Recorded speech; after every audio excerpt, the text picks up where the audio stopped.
Now, polls in Germany have opened for voters to decide which party will run their next government. The snap election was called after Chancellor Olaf Scholz' three-party coalition collapsed in November. Well, let's cross live to Adam Parsons now, who can give us all the latest there in Berlin. So, polls open then, Adam?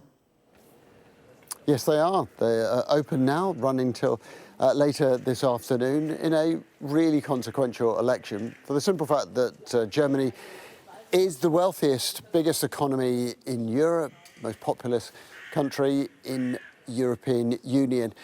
And what happens here reverberates not just around Europe, but around the world. This is a G7 nation.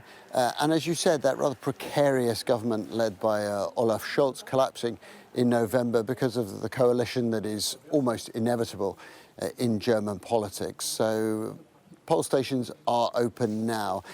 And once again, the front runners, of course, within German politics are always the Social Democrats, as well as the CDU-CSU alliance, effectively a centre-left and centre-right, as well as the AfD, the party from more of the far right. And then behind them a series of smaller parties but who will all probably get somewhere between 5 and 8%. The Free Democrats, the Linke from the far left, for instance.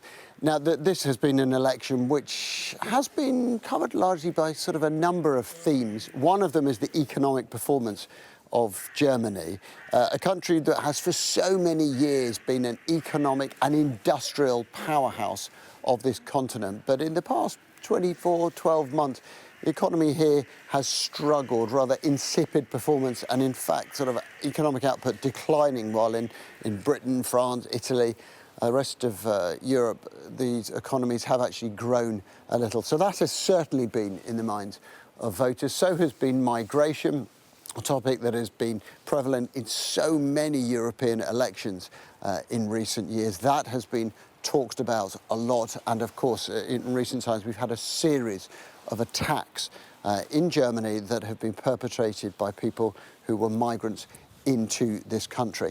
And I think a third big factor in this election has been Ukraine. Germany is a huge funder of Ukraine. In fact, it's the second biggest behind the United States. But there's a commonly heard gripe here, which is that although Germans have spent a lot of money in supporting Ukraine, they haven't really had the credit they deserve. It's said, I think, many countries in Europe that Germany may spend the most, but France gets the most credit, even though its spending is a fraction of the Germans. So I think that question of whether Germany continues its funding of Ukraine, particularly obviously in the light of the comments of Donald Trump in recent times, is another factor in this election. So we will start get the exit polls late afternoon into the early evening here in Germany.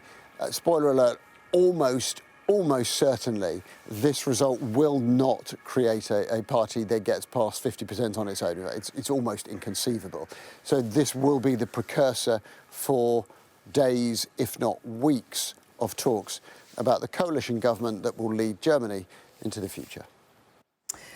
Adam, interesting stuff. Thanks very much indeed. And as Adam was saying, polls are now open. We will, of course, have full coverage of the results after they close at 5 o'clock this evening.